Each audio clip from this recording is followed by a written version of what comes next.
The smell of my father's old leather chair filled the study, a bitter reminder of his absence. My brother Leo smirked, tossing the will onto the mahogany desk. "It's all mine, Eli. The house, the business, everything." I stared at him, my hands clenching into fists. "What about our agreement? We stood over Dad's bed and we promised him." Leo laughed, a sharp, ugly sound. "A promise? That's cute.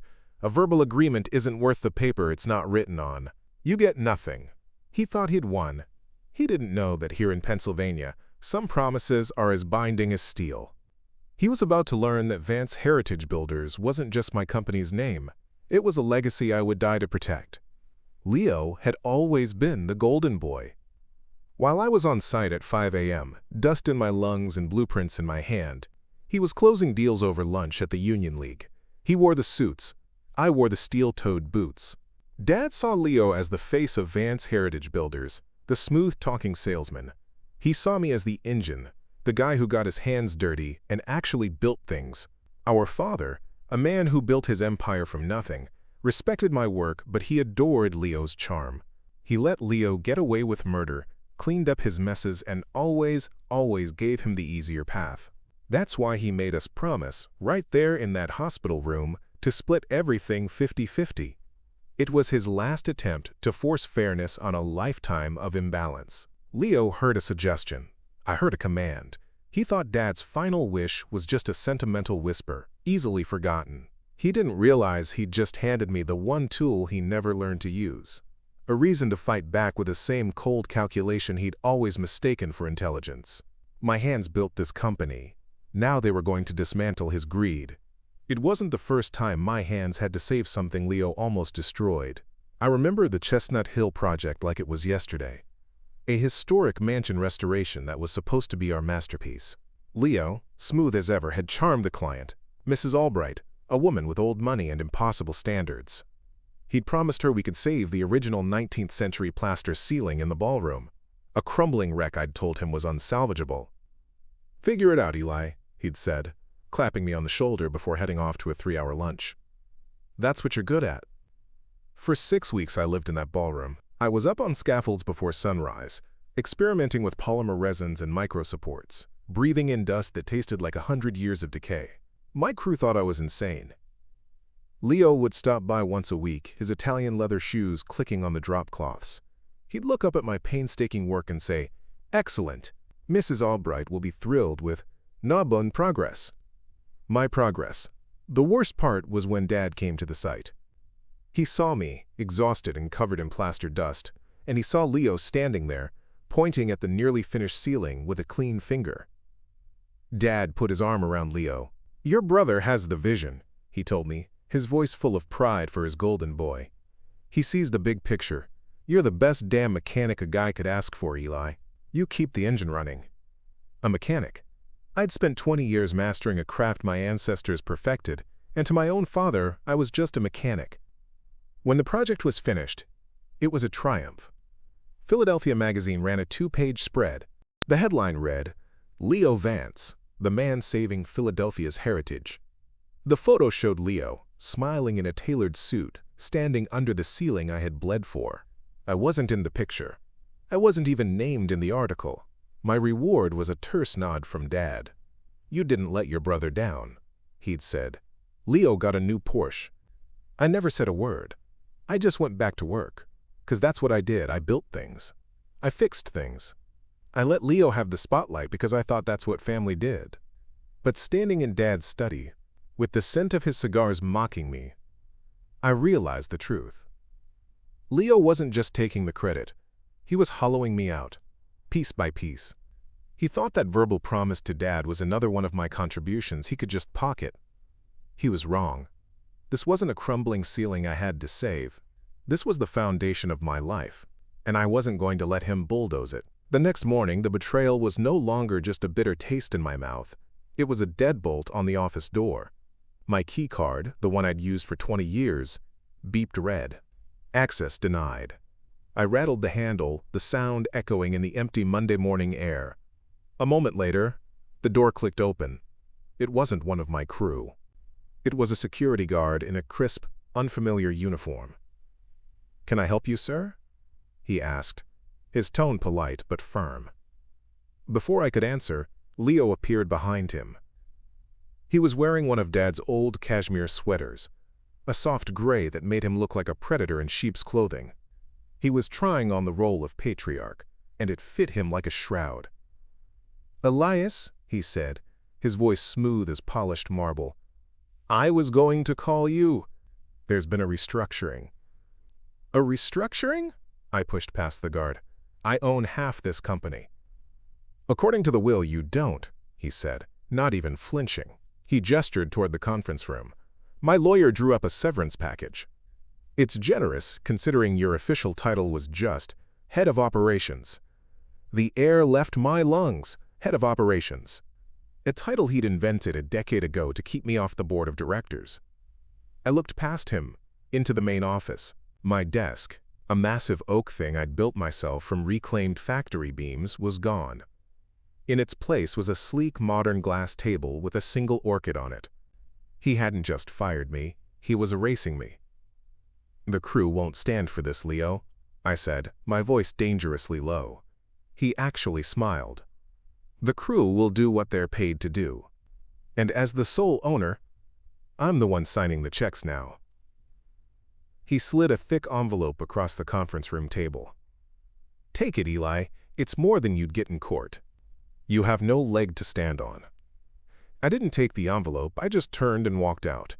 In the parking lot, my foreman, Sal, was waiting by my truck. He'd seen the whole thing through the glass. "That son of a bitch," Sal growled. "You say the word, Eli. Me and the boys will walk right now." "Stay put," I told him, my hand on his shoulder. "Don't lose your job over this, not yet." He looked at me, his eyes full of a loyalty Leo's money could never buy. "What are you going to do?" I didn't have a clear answer. An hour later, I found one. I stopped for gas and a coffee. The card reader lit up. Declined. I tried another. Declined. I pulled up my banking app, my access to every joint business account. Even the petty cash fund I used for materials had been revoked. My salary hadn't been deposited. He hadn't just locked me out of the office, he had cut my financial throat overnight. He wanted me desperate. He wanted me to take the severance and disappear. Standing there by the gas pump, with the smell of gasoline in the air and nothing but dust in my wallet, I felt a strange calm settle over me. The shock was gone, replaced by a cold, hard certainty. Leo had made a critical mistake. He assumed that because I worked with my hands, I didn't think with my head. He thought he'd left me with nothing. But he'd forgotten about the one thing Dad had ever told me was more powerful than a contract: a good lawyer. I pulled out my phone and scrolled to a number I'd saved years ago under the name Shark. It was time to go hunting. The office wasn't on Rittenhouse Square. It was a second-floor walk-up over an Italian bakery in South Philly, smelling faintly of old paper and anise. Julian Croft, the Shark, didn't look like a predator. He was a small, wiry man in his late 60s, with ink-stained fingers and a tweed jacket that had seen better decades.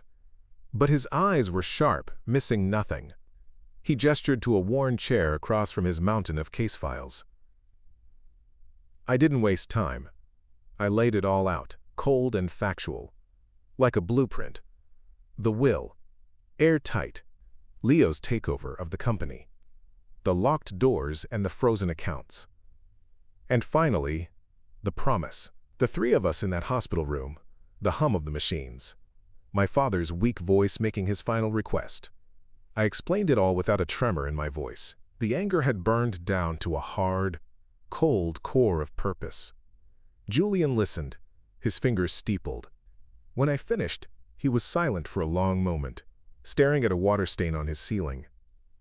"Your brother is arrogant," he said finally, his voice raspy. He's right, of course.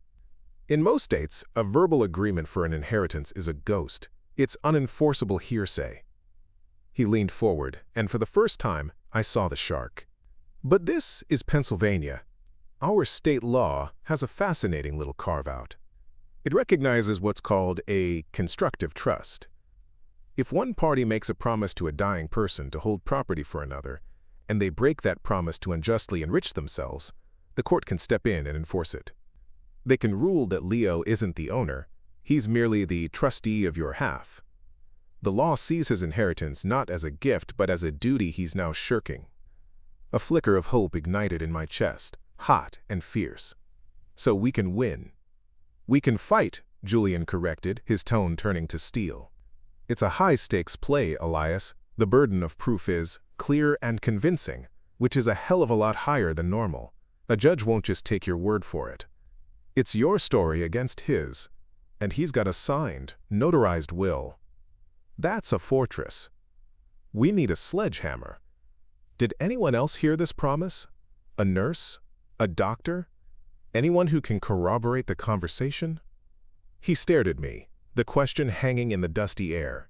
I racked my brain, replaying that sterile, quiet room. It was just the three of us.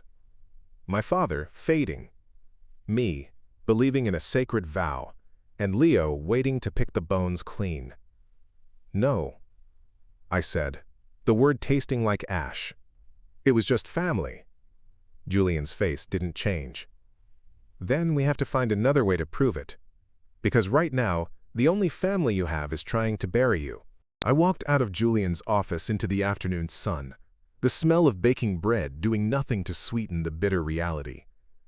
No witness, the words echoed in my head, a death knell for a simple case. Julian was right. Leo had a fortress, I had a story. I couldn't tear down his walls with sentiment. I needed a sledgehammer. And in my world, a sledgehammer isn't an emotional outburst. It's a tool. You find the structural weakness, and you apply precise, overwhelming force. I didn't go home. I drove my truck up to Lemon Hill, overlooking the Schuylkill River, the whole Philadelphia skyline spread out like a blueprint. This was where Dad used to bring me when I was a kid, pointing out the buildings we'd worked on. "Steel and concrete don't lie, Eli," he'd say. "People lie. Paperwork can lie, but a foundation tells the truth. It shows you exactly what the builder intended." What had Dad intended? Leo saw the business as a vault to be plundered, but Dad saw it as a living thing, a legacy. He was always planning, always 10 years ahead. He didn't just think about the next job, he thought about the next generation. And his last months, when he knew the end was coming but before he was too weak, he wasn't idle. He was planning. He was obsessed with one thing, the Aramingo project. It was his masterpiece. A massive, multi-phase redevelopment of a forgotten industrial waterfront. It was too big, too ambitious for a man his age, but he didn't care. He spent every spare moment on it, working from his home office, sketching on napkins, filling notebooks with his tight, meticulous handwriting. He'd called me about it a dozen times, his voice electric with excitement. He never once mentioned it to Leo. Leo hated the dirty, complex long-term jobs. He wanted quick flips and magazine spreads. The Aramingo project wasn't just a building plan, it was a map of my father's intentions for the future of Vance Heritage Builders. And Leo had no idea it even existed. My phone was out before I even consciously decided to make the call. It was almost 10 p.m. Sal picked up on the first ring. "Boss? Sal, you busy?" "Never for you, what's the word?" "Meet me, the Penrose Diner, half an hour." The diner was nearly empty, the air thick with the smell of old coffee. Sal slid into the booth opposite me, his face etched with worry. He was a big man, with hands like cinder blocks, and loyalty that ran deeper than any foundation I'd ever poured. "You look like hell, Eli," he said. "Leo's got the will. My lawyer says a verbal promise is a ghost unless I can prove Dad's intent. It's my word against his." Sal's jaw tightened. "So we're screwed." "Not yet." I leaned forward, my voice low. "I'm not looking for a piece of paper that says, Elias gets 50%. I'm looking for something better. I'm looking for a plan. Dad's plan." I laid it out for him. The Aramingo project. The notebooks, the binders, the sketches Dad had been working on from his study at home. Leo cleaned out Dad's house. He took everything of value. But he wouldn't have taken that. He would have seen a pile of old project files and thought it was trash.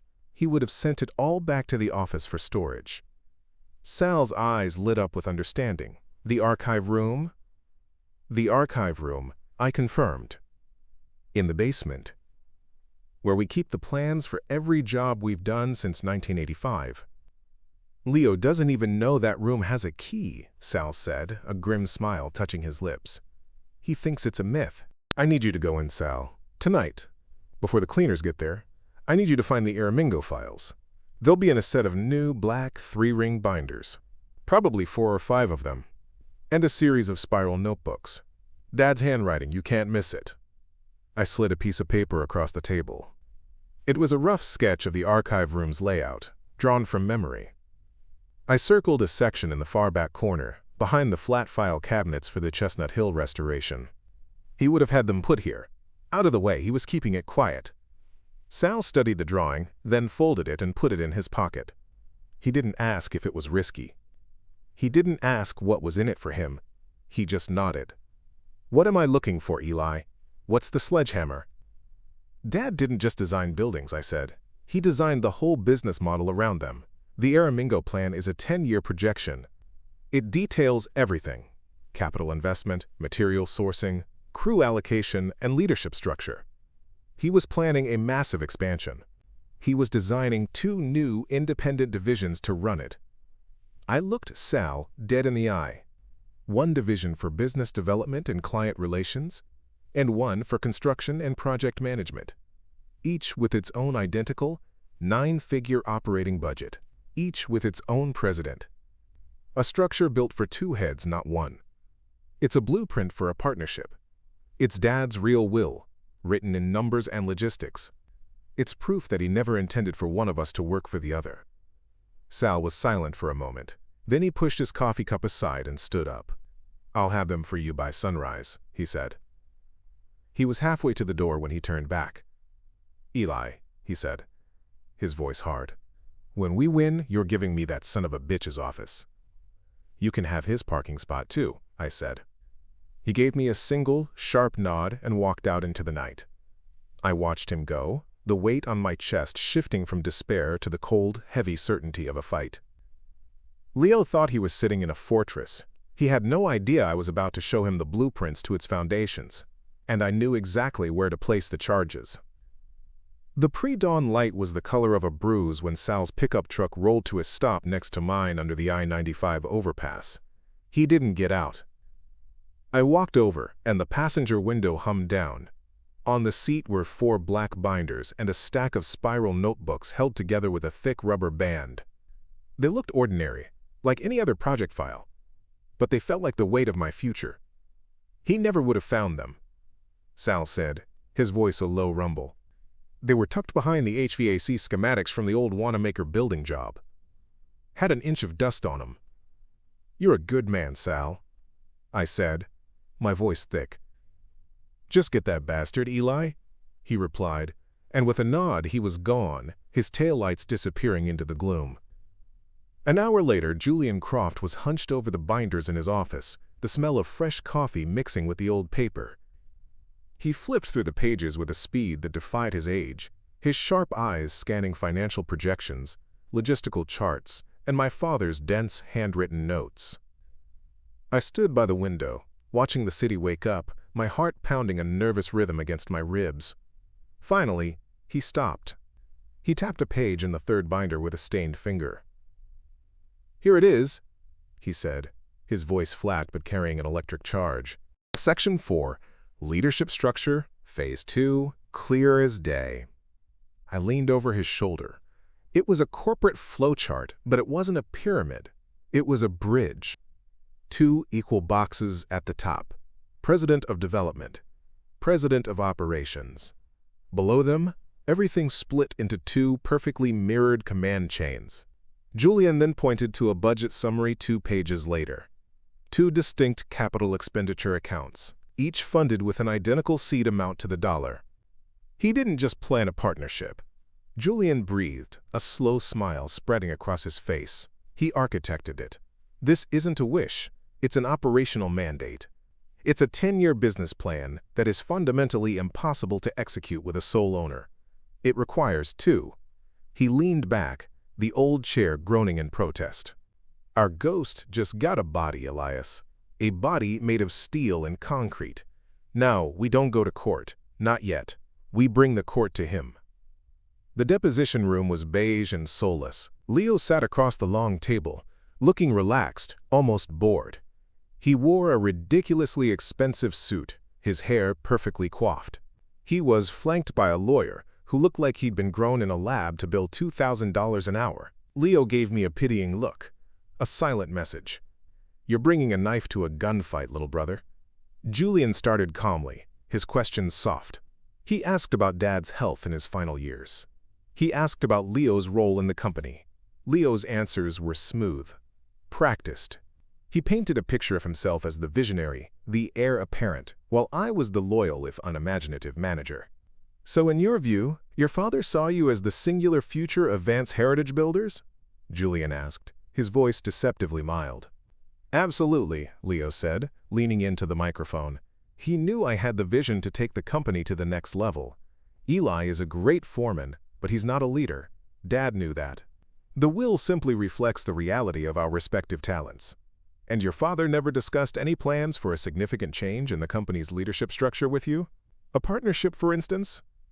Leo laughed. A short, arrogant bark. Never. The plan was always for me to take over. He was grooming me for it for 30 years. Any other plan is a fantasy. His lawyer shifted, sensing nothing. He thought we were on a fishing expedition, hoping to catch Leo in a sentimental contradiction. He had no idea we'd already dynamited the lake. Julian paused, letting the silence hang in the air. He then reached into his briefcase and placed the first Aramingo binder on the table. The thud was the only sound in the room. He opened it to the bookmarked flowchart. Mr. Vance, Julian said, his voice now cold and sharp as broken glass. Could you please identify this document for the record? Leo stared at the binder.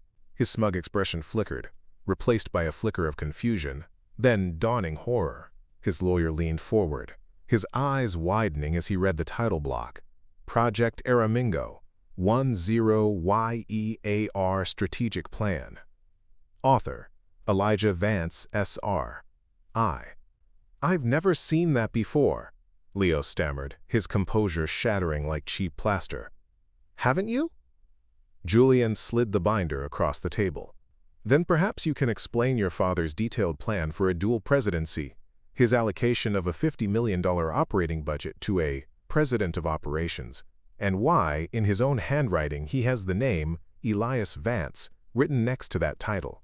Leo went pale. He looked from the binder to me, his eyes full of a venomous rage that was quickly being drowned by a desperate rage. He looked at me as if he'd never truly seen me before, not as the brother he could push around, but as an architect of his ruin.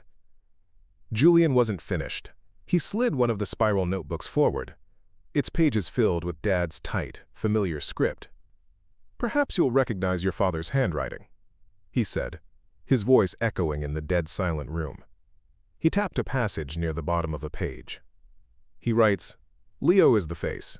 He can sell a vision like no other. But Eli is the foundation. He sees the truth in the stone and steel. One cannot stand without the other. This company is a partnership, or it is nothing. My breath caught in my throat. It wasn't just a business plan. It was a confession.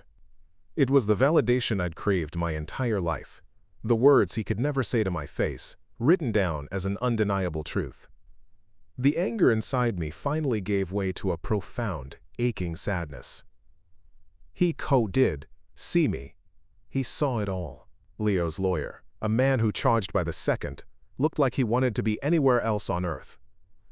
He leaned in, whispering frantically to Leo, who just sat there, frozen. The fortress had been a facade. I hadn't needed a sledgehammer. I just needed the original blueprints to show how hollow it truly was.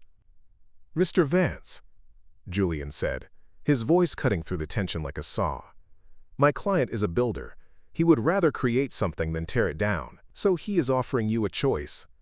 He leaned forward, the shark finally showing its teeth. You will walk away from this table and execute a private settlement that transfers exactly 50% of Vance Heritage Builders and all associated estate assets to Elias. It will be quiet. It will be clean. Or, we will file our suit tomorrow morning. The Aramingo plan becomes Exhibit A. Your father's private notes become the property of the court, and every newspaper in this city will run a story about the son who ignored his father's dying wish to steal his brother's birthright. The choice is yours. A partner or a pariah? What would you do in this situation? Take your own brother to court to get the inheritance you were promised, or let it go to avoid completely destroying what's left of your family?